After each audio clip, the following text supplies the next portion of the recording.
வணக்கம். இன்னைக்கு என்ன? அதே அதிகாரம்தான். தெரிந்து தெளிதல் அதிகாரத்தில் தான் நம்ம சொல்கிறோம். இதுக்கெல்லாம் ஏன் அவ்வளோ முக்கியத்துவம்னு சொன்னாக்கா, எப்பயுமே சின்ன விஷயம் நம்ம நினைப்போம். ஆனால் அதுதான் நமக்கு மிகப்பெரிய விஷயமா முன்னால் நிற்கும்.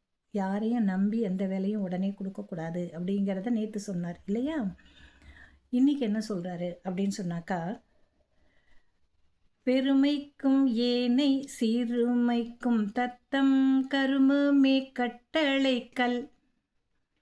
பெருமைக்கும் ஏனை சிறுமைக்கும் தத்தம் கருமமே கட்டளைக்கல்.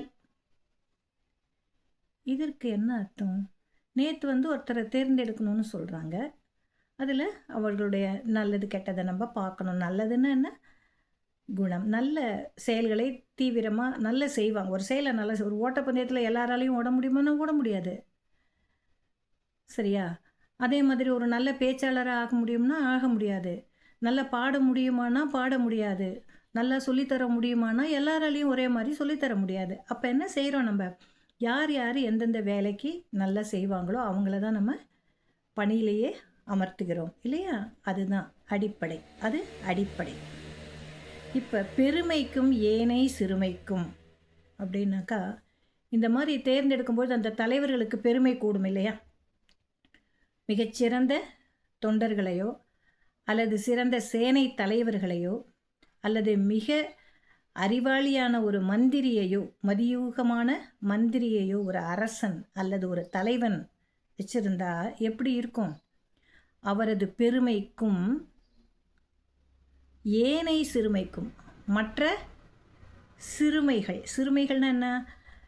வேண்டான்னு சொல்ல ஒதுக்கக்கூடிய தன்மைக்கும் அவரவர் கருமமே கட்டளைக்கல். அவரது செயல்களே காரணமாக அமைகிறது. என்னடா அது? யாரையோ ஒருத்தரை தேர்ந்தெடுத்தா இவங்களுக்கு எப்படி வரும் அப்படின்னாக்கா, ஒருத்தருக்கு பெருமை சேர வேண்டும். ஒரு தலைவன் நல்ல நிர்வாகம் பண்ணுறான் அப்படின்னு நம்ம சொல்கிறோம்னா எப்படி சொல்லுவோம்? அவனுக்கு கீழே இருக்கிறவங்க நல்லா செஞ்சு கொடுத்தாதான் இவருக்கு அந்த பெருமையானது வரும் இல்லையா?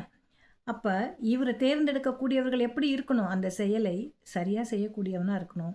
அதனாலேயே இவர்களுக்கு பெருமை சேரும். ஆக இதனுடைய பொருள் என்பது, ஒரு தலைவன் அவனுடைய பெருமை அதற்கும் அவருடைய சிறுமைக்கும் அவன் சரியாகவே இல்லை அப்படிங்கிறதுக்குமே அவர் செய்யக்கூடிய செயல்களே கட்டளைக்கல். கட்டளைக்கல்னா என்ன? காரணம். உரைக்கல்னா எதுக்கு உரைக்கல் சொல்கிறோம்? தங்கத்தை உரசி பார்ப்போம் இல்லையா? அப்போ உரசுனா தான் அதனுடைய சிறப்பு தெரியும்.